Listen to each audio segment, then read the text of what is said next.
ఈ వీడియోలో మనం భగవద్గీత అధ్యాయము 15 శ్లోకము 7ను పరిశీలిద్దాం.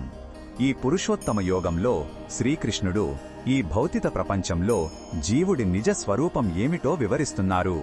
మొదటగా ఈ పవిత్ర శ్లోకాన్ని భక్తితో విందాం.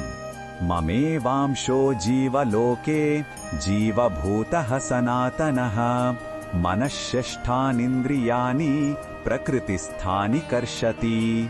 ఈ శ్లోకం అర్థమేమిటంటే శ్రీకృష్ణుడు ఇలా అంటున్నాడు, ఈ జీవలోకంలోని ప్రతి జీవుడు నా యొక్క శాశ్వతమైన అంశమే. కాని ప్రకృతిలో చిక్కుకున్న ఈ జీవుడు మనస్సుతో కలిపి 6 ఇంద్రియాలతో తీవ్రంగా సంఘర్షణ పడుతున్నాడు. అంటే మన ఆత్మ పరమాత్మలో ఒక భాగం. సముద్రపు నీటి చుక్కకు సముద్రానికి గుణంలో తేడా లేనట్లే మనకు భగవంతునికి గుణంలో తేడా లేదు. కాని ఈ భౌతిక ప్రపంచంలో మనస్సు మరియు పంచేంద్రియాల ప్రభావం వల్ల మనం మన నిజ స్వరూపాన్ని మరచిపోయి కష్టపడుతున్నాము.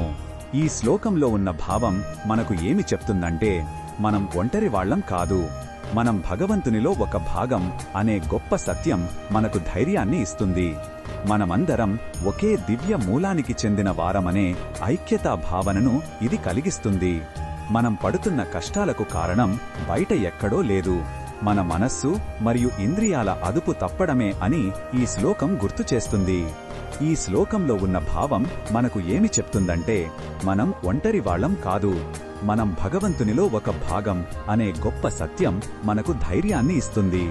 మనమందరం ఒకే దివ్య మూలానికి చెందిన వారమనే ఐక్యతా భావనను ఇది కలిగిస్తుంది.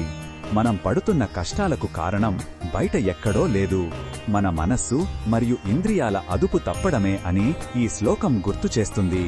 ఈ బోధనను మన దైనందిన జీవితంలో ఎలా ఉపయోగించుకోవచ్చంటే, ఎప్పుడైనా మనం నిస్సహాయంగా భావించినప్పుడు మనం పరమాత్మ యొక్క అంశమని గుర్తు చేసుకోవాలి. ఇది మనకు ఆత్మవిశ్వాసాన్ని ఇస్తుంది. మన ఇంద్రియాలు మనల్ని తప్పుదారి పట్టిస్తున్నాయని గమనించినప్పుడు మనస్సుతో వాటిని నియంత్రించడానికి ప్రయత్నించాలి. ఏది చూడాలో, ఏది వినాలో, ఏది ఆలోచించాలో స్పృహతో ఎంచుకోవడం ద్వారా మనం ఈ సంఘర్షణ నుండి బయటపడవచ్చు. మరిన్ని భగవద్గీత శ్లోకాల అర్థాన్ని తెలుసుకోవాలంటే మా తదుపరి వీడియోలను తప్పకుండా చూడండి.